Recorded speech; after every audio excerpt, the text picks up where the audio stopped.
Now, we're turning our attention to the other big merger in world sport after Live and the PGA Tour, and that's the putative merger between the GAA, the LGFA and the Camogie Association. And I'm delighted to welcome Dr. Katie Liston and Conor Myler to the show. Katie Liston is a senior lecturer at Ulster University, and of course Conor Myler, apart from being a decent footballer, is also a PhD researcher in sport, leadership and gender. You're both very welcome to the show. Katie, I might start with you. You guys decided to do this as a piece of work while the merger was happening. So can you talk to us a little bit about how the idea came to pass and what was involved in it? Sure, Ger. Good morning. Thanks for having us. I suppose the first thing to say is we're careful not to use the word merger. And you'll see why in a few minutes. But the reason why we started this work is because we realised, having looked at the research, that we know very little about what would be, I suppose, a good model and a useful pathway for a multi-entity, multi-sport merger, the term that you used. Now, we know that in the unanimous passing of the motion, the word integration was used. So I think that's a more open, inclusive approach, and it potentially offers a number of options going down the line, one of which our recommendation might be that we would consider actually building a new organisation for Gaelic Games rather than a merger as such, Ger. So essentially this came out of the recognition that we don't have a theoretically informed and an evidence-based pathway. And we hope that in putting this into the public domain in a very constructive spirit, that it will be available to all those in the Gaelic Games family to be able to grapple with the issues at stake. Okay, so this isn't a piece of work that has been commissioned by the GAA. It's not officially a piece of work by any of the three organisations. It's off your own creativity and off your own bat, really. It is, and I'll maybe hand you over to Conor, because Conor's now undertaking doctoral research, as you've identified, and his research will actually look at the theme of gender equality in sport. Conor, good morning to you. Morning, Ger. Thanks for having us. So, as Katie alluded to, this is part of my PhD project, which through TUS and support of Aoife, Dr. Aoife Lane as my supervisor, and with Katie here from Ulster University. So it's part of a wider project, and as Katie alluded to, it was probably too good of an opportunity to turn down when we seen that there was no research on it, and in the wider sphere of gender equality in sport and leadership, which is what I was initially studying. This made sense to delve into. Well, it's in the live environment, a massive thing is happening in Irish sporting history that kind of grapples with all of the questions that you are studying at the moment. So good timing. It is good timing, without a doubt. And I think that we have an opportunity here to do something historical. We have three associations which have such strong traditions in Irish sport and society that we have an opportunity now to sort of, come forward and say, look, how we treat women in sport, and particularly in Gaelic Games and the representation, the female representation, what we could do here now with Gaelic Games family is something that, not just for 10 years time, 50 years time, 100 years time, the impact it could have, for the future of the sport is huge. And also how we acknowledge females in Irish society, the impact it could have there, and the ripple effect post-merger, post-integration is huge. You obviously felt, Conor, that there were issues that needed to be addressed, that needed to be diagnosed before they can be fixed. Is that what drew you to this field of study in the first place? Well, look, I'll be totally honest, Ger, I probably didn't see myself initially going into this research, and once I was probably made a wee bit more aware of some of the issues that were going on and the disparity between the men's association and the two female associations, I probably felt somebody had to speak up and say something and do something about it. And I'm probably coming at it from a different angle as a male inter-county player. I have been very fortunate throughout my career that I haven't had a lot of the issues that some of the females have faced in the, through the camogie and the ladies football, with access and facilities and funding and everything else that comes with it. I haven't faced that, and to be honest, I probably will never fully understand some of the, the issues that some of these ladies have faced, and that's now probably given me a sense of purpose to actually go and do something worthwhile and say, yeah, I can do something about this here. And as a male, I do think that we have to be able to stand up and speak out about it. You're coming at it from a different angle as such, and you're that sort of advocate in favour, in support as well. Yeah.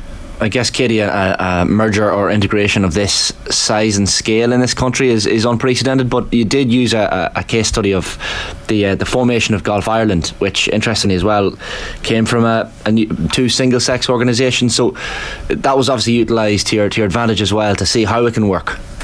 It was. So what we did is the first stage, and we've spent about 4 or 5 months on this, so it's really great to be able to get it into the public domain now. We first of all scanned all of the available research on mergers and integration, both in corporate, business and public sectors. And in the public sector, that's where most of national governing bodies sit. They're actually quasi-public sector bodies when you look at their structure and status.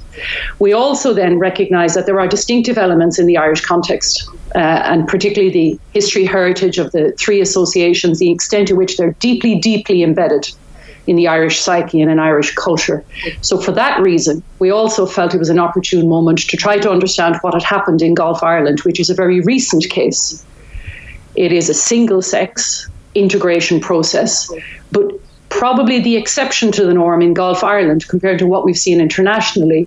At the end of that process, it was very clear to all involved that if they were serious about equality, they would establish a new entity, which is what they did. So essentially, at the end of a process that has a number of stages to it, which we outline in the project, what it might look like, the Golfing Union of Ireland, the men's GUI, was formally dissolved. The ILGU was formally dissolved to be able to create the new Golf Ireland that has a number of underpinning principles firmly embedded to equality.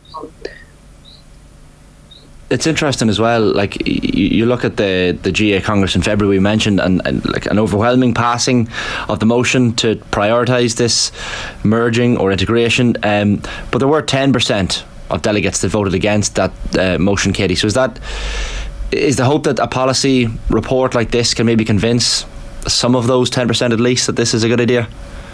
Well, not just those 10%, and indeed I was very drawn to that 10%, I must say, and it would be great to speak to those if they're able to do that, and we'll be looking at opportunities through Connor's research to be able to have an open door to as many people as possible who want to speak to us about their views, but not just that 10%.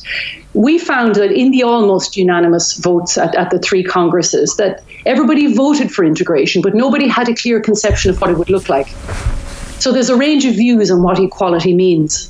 And for that reason, there are maybe those who wouldn't agree with equality per se. There are others at the other end of the continuum who are arguably very clear in favour of equality. But yet we have to put in place what we think are a set of agreed principles and values that can now, hopefully on a consensual basis, guide the negotiations and the outcome of what it would look like. So, I mean, there was probably two main observations that we drew out when we looked at Golf Ireland and when we looked at the case studies around the world.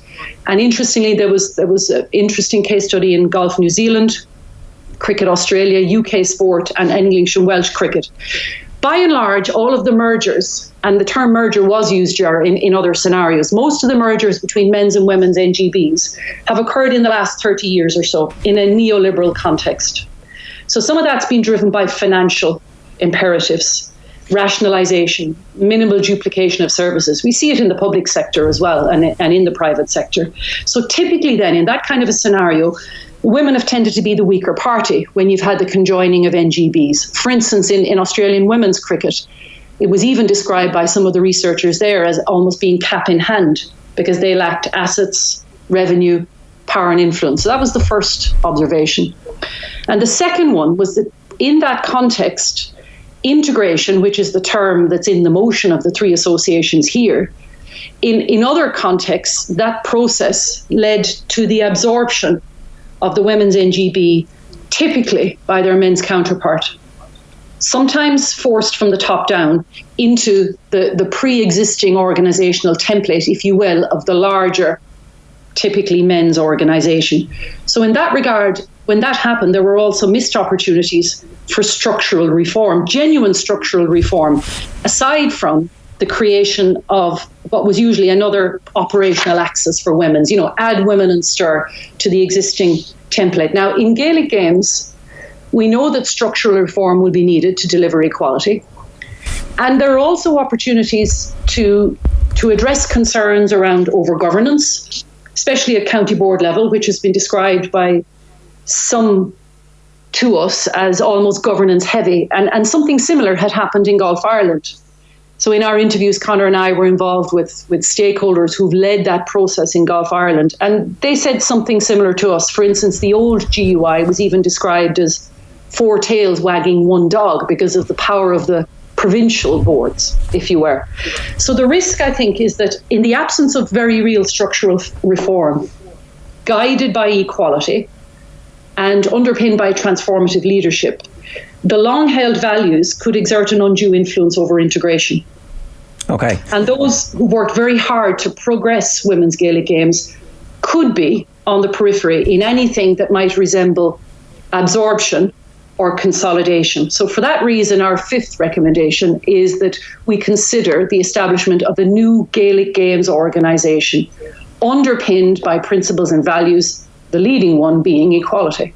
Okay, and on the face of it, that might be too radical for some people, but it might not be. It might be, we have entered a kind of weird period where some stuff is getting done much more quickly now, particularly post-COVID, where the organisation realises it needs to change. And there's also pressure from government to hit quotas in terms of board members, which obviously you could do pretty easily if you integrated properly or if you set up a new organisation. So there's a little window where there is power and influence on the basis that government funding won't be forthcoming if the GAA doesn't change.